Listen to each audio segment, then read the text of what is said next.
The CBS Radio Mystery Theater presents...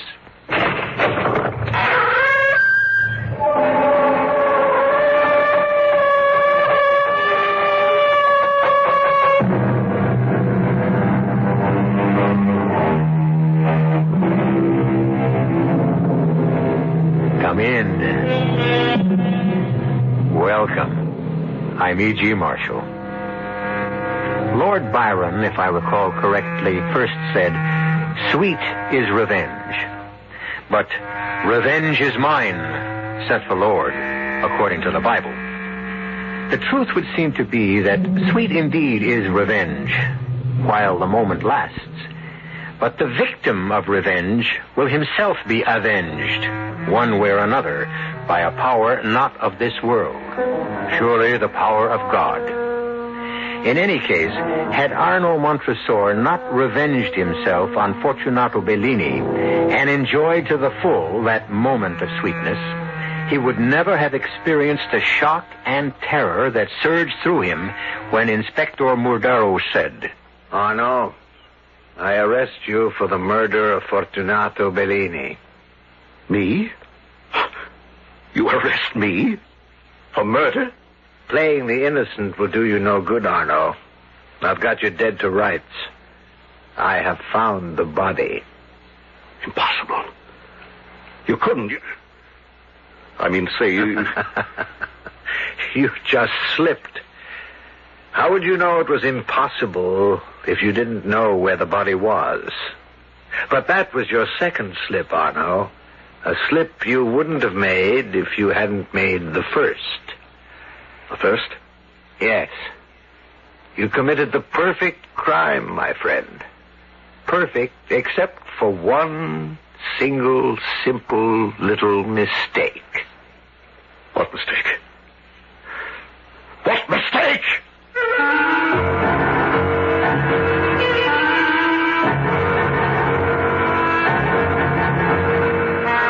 Our mystery drama, The Cask of Amontillado, was especially adapted from the Edgar Allan Poe classic For the Mystery Theater by George Lowthar and stars Richard Kiley.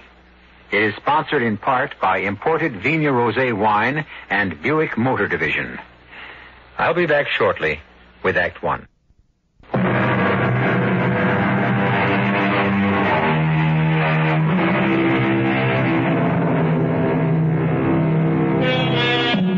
We were talking about revenge, I believe. Yes, revenge. An emotion, a passion that came to burn fiercely in the breast of a certain wine grower named Arno Montresor. A consuming fire he at last managed to quench with, oddly enough, a cask, a barrel of Amontillado sherry. It all began, this strange and terrifying tale, at the famous Montresor vineyards in Tuscany, Italy. There, on a certain day, in the office of Arno Montresor, Fortunato Bellini sealed his doom. "But I must have the 1923 vintage, Arno. No other Amontillado will do. You must manage to find more for me." I would if I could perform miracles, but I can't. I've been in touch with every wine grower, every merchant in Spain. I've scoured all of Mantilla, where Amontillado is made. I can't find even a bottle of the 23 vintage, and you ask for barrels, casks. Well, a bottle is only a drop to me, you know that. You wouldn't be trying to raise the price on me. What? Considering the money you owe me, the loans I've made you, I wouldn't be surprised if you... Are you out of your mind, Fortunato? How could I possibly make enough money to pay you back by raising the price of the Amontillado you drink? You don't drink that much. Which is why I have my suspicions about you, Arno. What are you... The catacombs beneath your vineyard. You took me down to the 3rd level not so long ago and showed me. Why, there must have been at least a half-dozen casks of Amontillado. More than a year ago. There weren't a half-dozen, there were only 4. And you've drunk them all. If there is one bottle, one drop of 1923 Amontillado left in Spain, in the world, I can't find it for you. Now, this discussion is at an end. Not altogether. I have another matter to take up with you. The money you owe me. Well, what about it? I've been paying the interest But regularly. I need the principal. Business has been bad, and I'm in need of money. I'm afraid, Arno, I must ask you to repay me. Repay? Fortunato, I don't think you realize what you're asking. I'm in no position at this time to... Come in. Margarita, my dearest. I'm sorry to interrupt you, darling. And you, Signor Bellini. You do disturb me, Signora Montresor. Always. But not in the way you mean. Well, what is it, Margarita? Tonio is waiting to see you. It's urgent, he says. What's the trouble? Something about the dampness in the third level of the catacombs. He says it's getting worse and changing the temperature. Yes, the dampness is increasing down there. I'll talk to him in a few minutes. Very well, darling. Good to see you, Signor Bellini. It's more than good to see you, Signora. It is a feast to my eyes. I can't help noticing. Good day. She seemed offended with me, your wife. You never took your eyes off her. Oh, can you blame me? So young, so... About the money I owe you, Fortunato. 1 week, Arno. 1 week? You know our agreement. The loan's payable on demand, or... you can sell me out, but there was never any thought of that. There is now, I'm afraid. But you wouldn't. You can't. I must. I need the money. You've got to give me more time. I'll do anything you ask. Anything within reason. Within reason, you say, eh? Yes. What is it? Well, you know how I feel about your lovely wife. Just looking at her makes me feel young again. What are you saying? The thought has crossed my mind more than once, Arno, that what a pleasure it would be if she would come to dinner with me one night. Yes, we'd be delighted to. And not we, not you, her, alone. If you mean what I think you mean, get out. Very well. Arno. Get out, I said. I'm going. But remember, you have 1 week from today. All the filthy obscene... Yes, come in. I just saw Signor Bellini leave. If you can see Tonio now... Arno, what is it? Oh, nothing. Something's happened to upset you. I can see it in your face. What is it? Oh, Bellini, he's given me a week to repay the money I owe him, or he'll sell me out. Oh, no. But that's not all. What got me angered was... Yes? He said he'd be willing to give me an extension if you'd have dinner with him. What you mean is if I... Yes. Of all the thought of it. That fat, repulsive... But, Arno, darling, what are you going to do? Can he take the vineyard if you don't pay him in a week? The vineyard, the wine stocks in the catacombs below, the house, everything. But we'll be ruined. Yes, ruined. Oh, my dearest, there must be something we can do. Something. If you think of something, Margarita, let me know.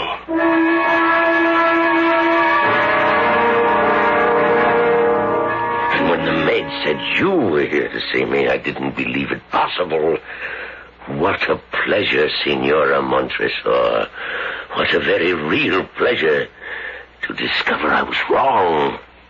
Why would you think my paying you a visit, Signor Bellini, an impossibility? To be altogether honest with you, Signora Margarita, if I may say. Of course you may, Fortunato. I'd always thought you didn't exactly care too much for me. To be altogether honest with you, I don't. Then why are you here? If you force Arno to repay what he owes you in 1 week, he'll be ruined. Yes? You offered to give him an extension of time if I would have dinner with you. Yes? I've thought about it. Suppose I came to lunch, say. Arno and I don't see much of each other during the day, and I'm often out shopping, so there'd be no need to explain where I'd been. Wonderful. If you cancel Arno's debt altogether. Cancel it? Totally. Oh, my dear, you are as clever as you are desirable. But I'm afraid you take me for a fool. Why? Forgive the debt altogether and enjoy your company only once? When by giving extensions of time, I can enjoy it many times over. What do you take me for? An extension wouldn't help very much. But it would help when he needs help. It's either that, Margarita, or ruin for you as well as him. Lunch, then. Say tomorrow at 1? Tomorrow at 1.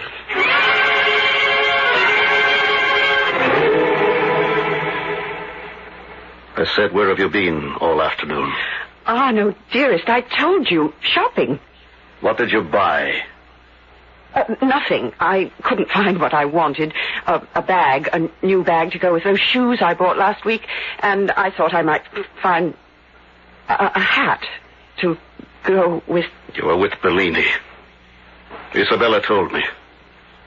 Isabella? His daughter. You know his daughter. The one he sent to visit her aunt for the afternoon. Only the aunt wasn't at home, and she came back to find you with her father. In her father's bed. I did it for you. Did what for me? Shame me. No one need ever know. I know. Me, I know. I want to die. I have died. Arno, darling. Darling. Listen to me, please listen. I love you. Only you. I don't want to hear. Please, oh, please. Since the day of our marriage, I have watched you work yourself to the bone to keep the Montresor vineyards going, to hold on to the heritage, your heritage of more than a century. I have so admired you for what you do, so loved you for the man, the husband you are. I couldn't bear to see you ruined, and so I helped you in the only way I knew, the only way I could. Bellini is going to extend the loans another... The devil with the loans! And Bellini and his extensions. You stand there and tell me you couldn't bear to see me ruined, and in the same breath admit you ruined me. No. Ruin me as a man. Ruin me as a respected member of the community. You think everyone will know about this? With Isabella and her tongue? I can hear them laughing behind my back. All of them. Laughing. Arno, I beg you don't talk this way. Isabella won't talk. No one will ever... I will! And I can never look at you again without knowing what you did. I could never hold you in my arms. Never sleep with you again without knowing. Adulterous! Arno! I could kill you for what you've done to me. Kill you! Your hand. My throat. Arno! Kill!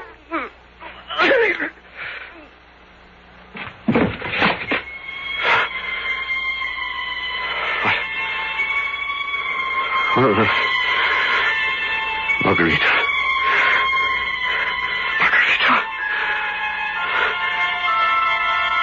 Is dead. Yes. And you should be for what you've done. Oh, so gentle. Sweet. How beautiful and desirable. What am I to do? What am I to do? Yes. Yes, the body must be hidden. Hidden. But how? How can I... Yes. That's it.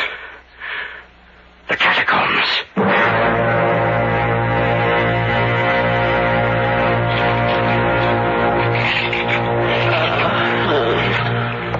Alive. He's alive.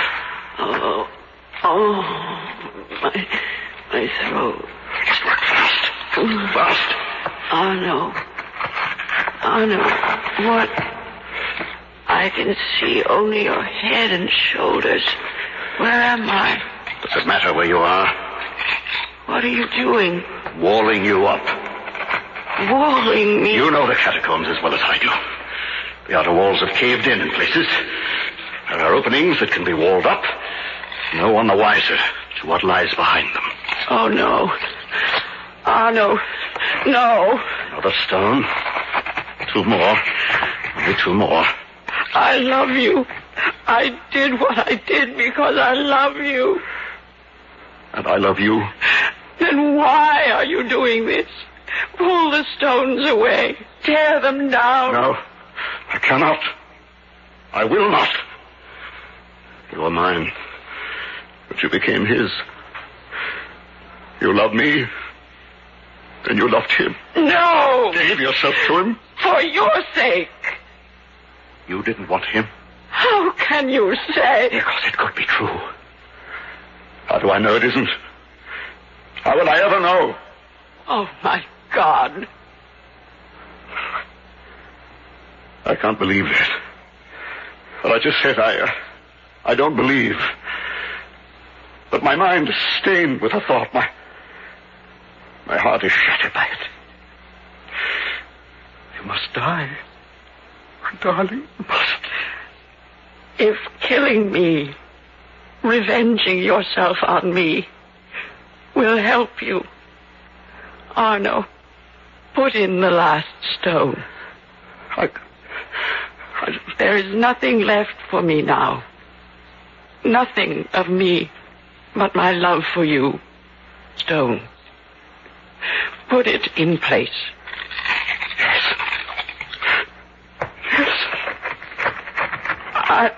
I love you. I love you. I love you. I will always love you.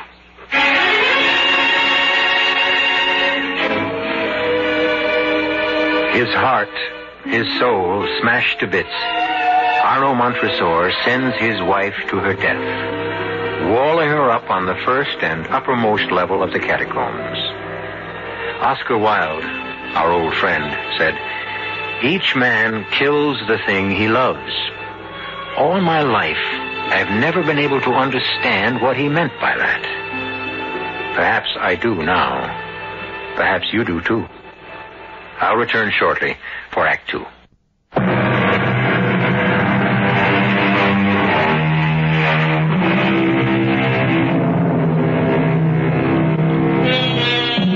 Murder will out, it has been said.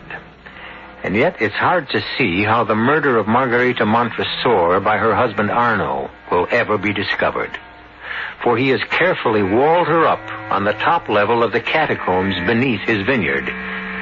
It's possible, indeed altogether likely, that had he been content with that, he would never have been found out. But a consuming passion to revenge himself on Fortunato Bellini has taken possession of him now. A passion that is to drive him into making one single, simple little mistake. Come in, Isabella. Come in. What an unexpected pleasure. Sit down. Have a glass of wine? This Lacrima Christi is particularly good. Thank you. Well, now, why have you come to see me? I'm not sure, but guilt, I suppose. Shame. What do you mean? The stories all over town that you and Margarita have split up, that she's left you. Is it true? Not entirely. I've let people believe that because I don't care what they think, but I can tell the truth. I threw her out. Yes, and you can tell me the truth because I'm responsible.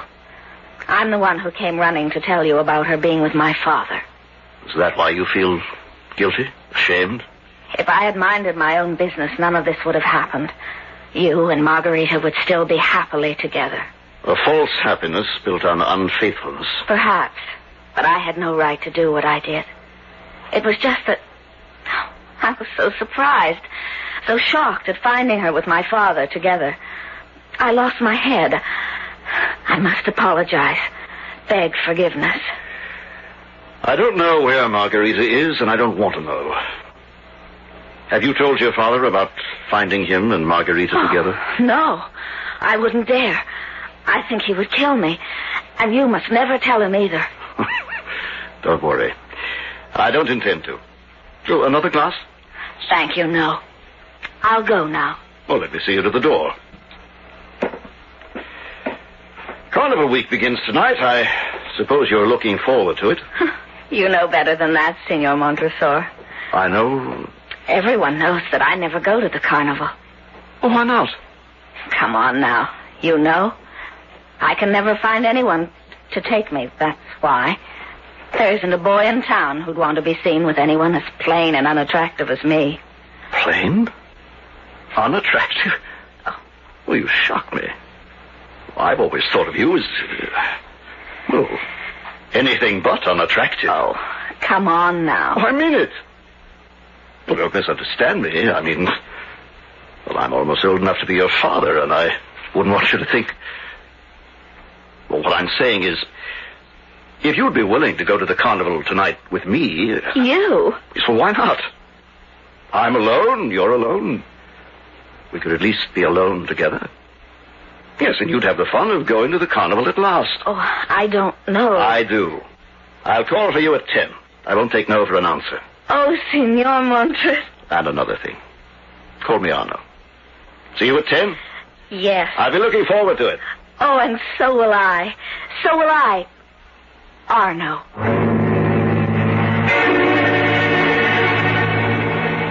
Inspector Madero? The police? Yes, senor. What do you want with me? A matter of routine, senor, nothing more. It's about your wife. Yes? What about her? It's come to our attention at headquarters that your wife is no longer living with you. Correct. Would you mind telling me why? Well, we've separated. For what reason?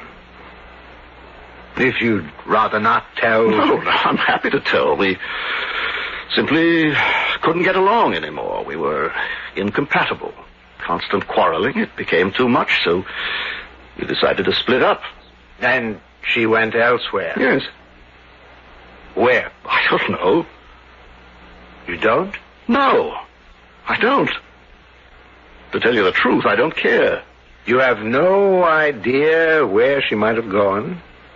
Back to her parents, perhaps? Relatives? Well, her parents are dead. As for relatives... Why are you asking all these questions? There is some talk of murder. Murder?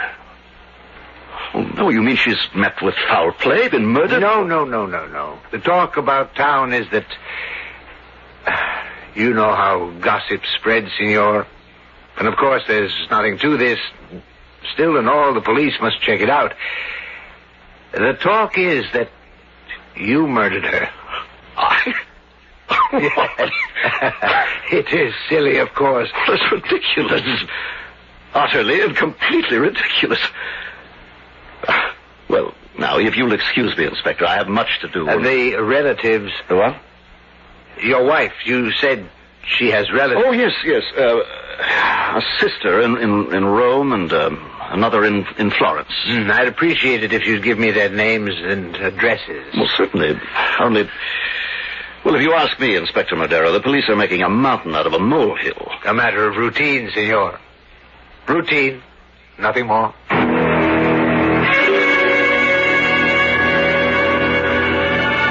Enjoying yourself, Isabella? Oh, Arno, I am.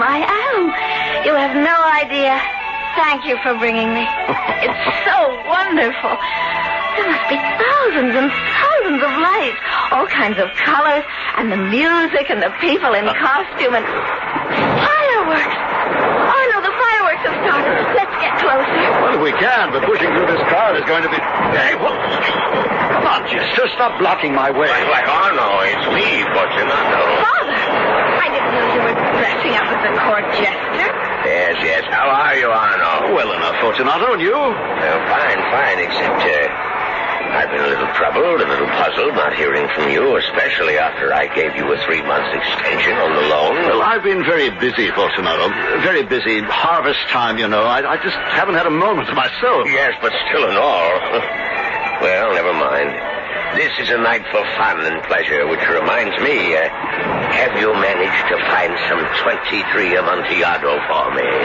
Well, the truth is, Fortunato, that Now, I don't want to get your hopes raised. You have found some. No, not yet. Not yet, but I may. Now, I say I may have located a barrel of it in Mantilla. Whole cask? Oh, if that is only true. My agent is checking. I'll let you know. As soon as you do, don't waste a minute. Get it over from Spain as fast as you can. I'll do my best. Well, see you later. See you later. Look! Oh, Anna, look! The skyrocket all exploding. It's subside, isn't it? It certainly is, Senor Montresor. Oh, Inspector Madero. Well met, senor. And isn't this Signorina Bellini with you? Yes, Isabella, this is Inspector Madero of the police. How do you do? Enjoying the carnival, I hope? Oh, yes. Yes. Oh, Arno. By the way, she didn't go to her relatives. What? Your wife. She didn't go to her sister in Rome or Florence. We checked. They haven't seen her. Oh, well, she must have gone elsewhere then. Of course. The question is, where? You have no idea, as you said, senor. No? Yes. Well, I'll just have to keep looking till I find her.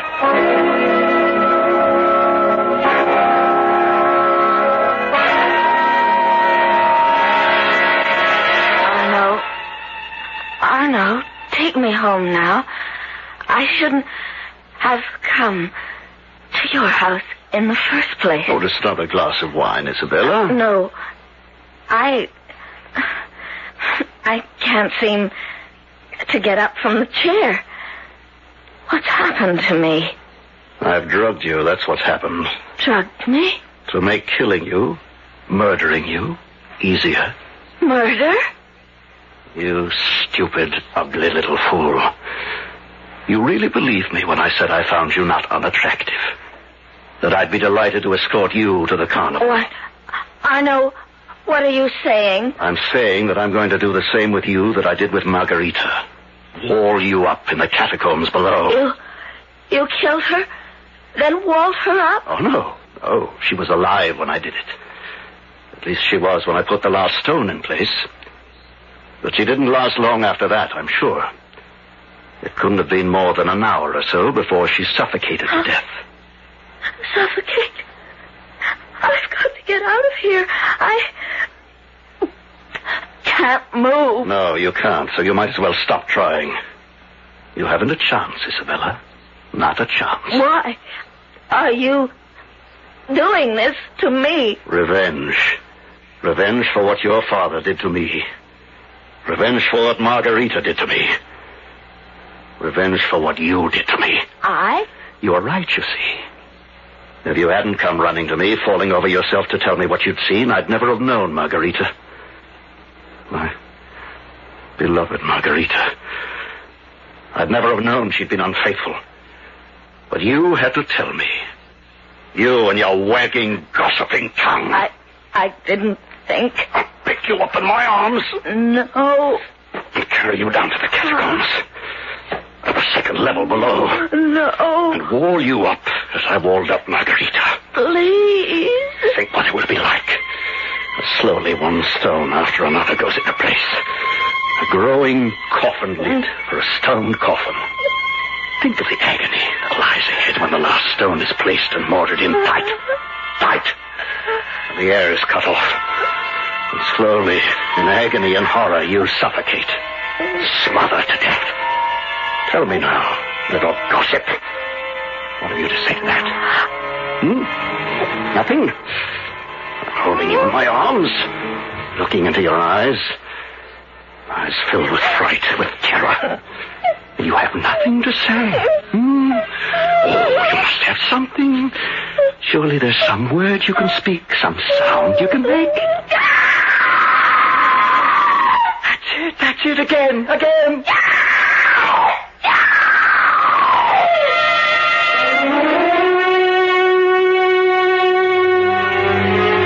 Consumed by revenge, Arno Montresor bears the numbed body of Isabella away to the catacombs below, as the terror in her heart pours from her throat.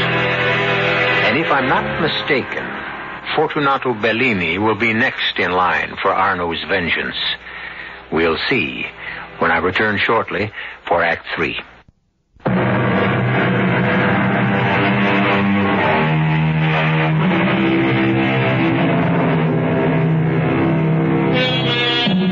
Our theme, as I have said, is revenge.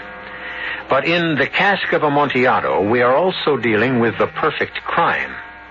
What more perfect place for concealing a body, concealing it for even centuries, than in the wall of a catacomb, an ancient burial ground beneath the earth, itself a house of bones and skulls and skeletons. Arno Montresor has done this with his unfaithful wife Margarita, and now with Isabella, daughter of Fortunato, who seduced Margarita. But, as with all perfect crimes, the criminal inevitably goes one step too far. Worried sick, Arno. What could have happened to Isabella after she left you? Fortunato, my good friend, I wish I could tell you, though. Really, I do think you're worrying unnecessarily. Now, what do you mean, unnecessarily? You say you brought her home last night at 12:30.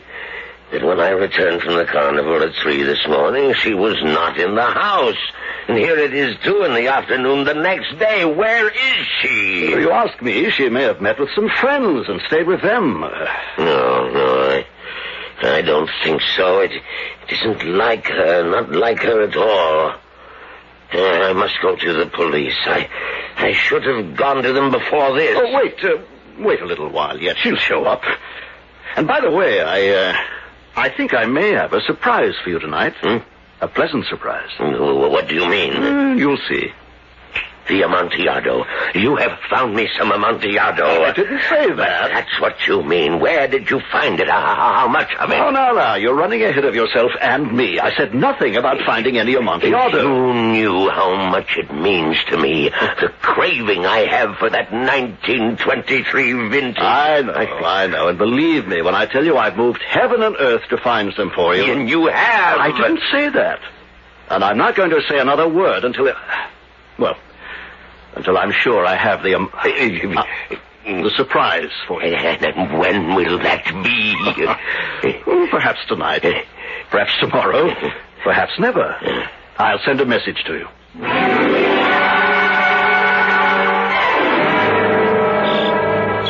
All right, keep moving. I want those grapes in before sundown. Senor Montresor. A word with you? Oh, Inspector, I'm very busy, as you can see. Only a few minutes, no more. Well, what?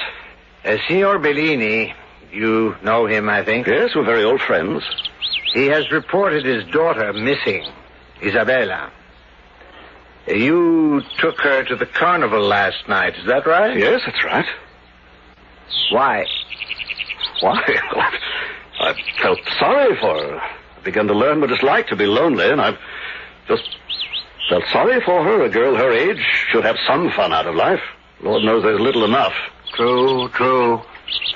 About your wife, would you have any news for me? News? Have you heard from her? A letter, a message of some kind? Why, no, Well, if you do, be sure to let me know. I will. Now, I must get back to my work. All right, you there, bring up the next cart. One thing more, senor. Yes, what? I understand that the vineyard is built on catacombs, early Christian catacombs beneath us here. Well, yes, where my house stands over there used to be a monastery. Of course, that was centuries ago. Interesting, very interesting. You know, I have never been inside a catacomb. Oh, is that so? No, not those baskets. No, those baskets. Even when I was in Rome. I was wondering if you'd mind if I went down into yours. Why, no, not at all. I'll take you down myself sometime.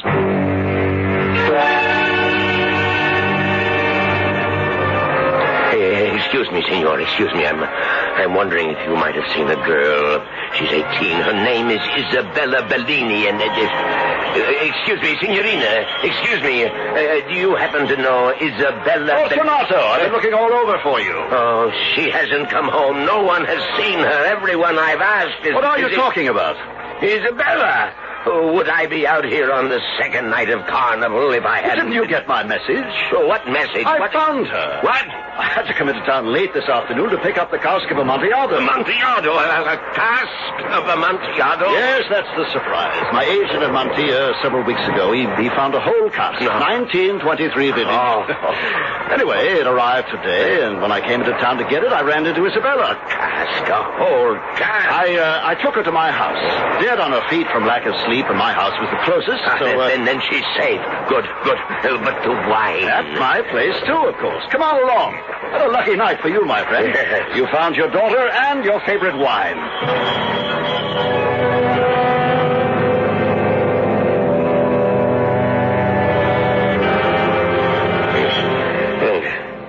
Good Lord, Arnold.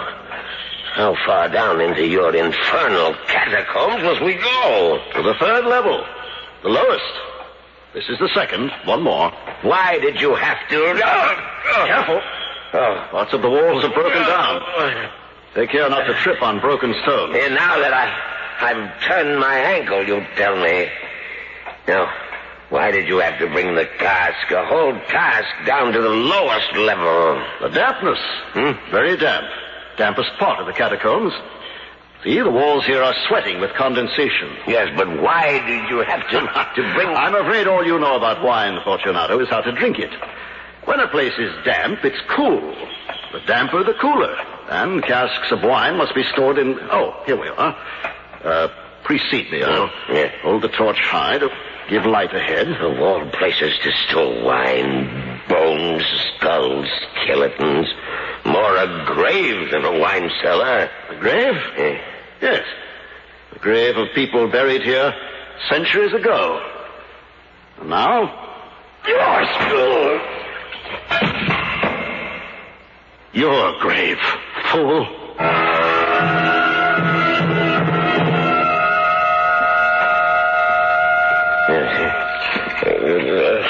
So, you're coming to your senses, Fortunato. Good. Because I want you to feel. I want you to savor every moment of horror that lies before you. My head.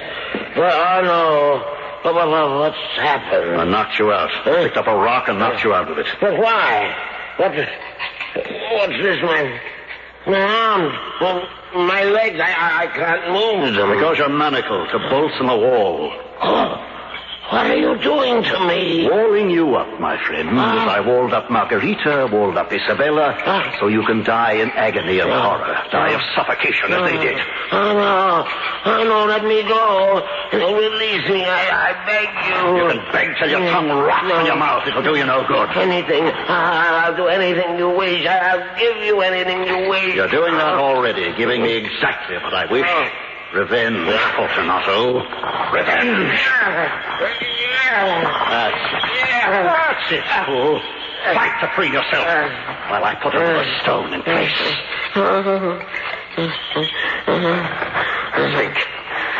Think of what's to come.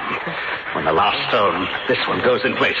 Darkness, blackness, the blackness of the grave. The grave made of walls covered with wet slime. A grave for the living. For you.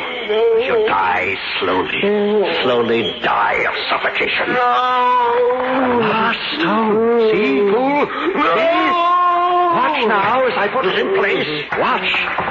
Your eyes can't tear themselves from it, eh? Let me look into them. Your eyes. And enjoy, relish, taste the hideous fear, the ghastly horror of your soul.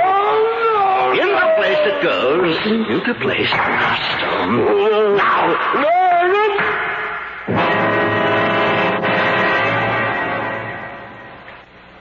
Inspector Madero, to what do I owe the pleasure of this visit? Why, in a way, Senor Montresor, it's at your invitation. I invited you? Several weeks ago. You recall I mentioned that I'd never been down in the catacombs, and you said you would take me on a tour sometime. Oh, that, yes. Well, I'm delighted to do so, but not today. I haven't the time. I'm afraid the tour of the catacombs must be made today. It's impossible, Inspector. I assure you, if I had the time to take you on a tour, I'm sorry, I should have made myself clear. I'm talking about me taking you on a tour. You taking me Oh, yes. I've already seen them. Your overseer showed me around this morning, after I showed him the search warrant. What are you trying to tell me? That you're under arrest for the murder of Signor Fortunato Bellini, his daughter Isabella, and your wife Margarita. You're out of your mind. No, but I think you were out of yours. I must congratulate you, Signor.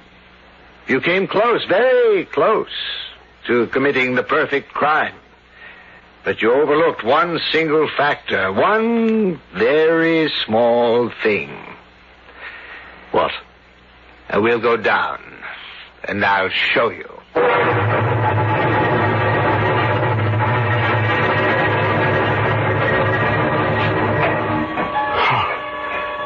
No. Yes. Fortunato's body. Exposed to view. The wall torn down. How did you find him? We didn't. But who broke the wall down then? No one. It collapsed of its own weight. You see, Senor, the one mistake you made, the one thing you forgot, was the dampness on this third level. The excessive moisture. The wetness. The cement. The cement wouldn't dry. It didn't dry.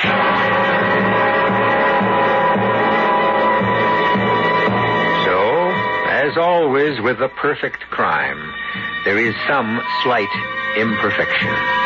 Indeed, so very slight as not to be noticed by the murderer, to his deep regret. I'll be back shortly.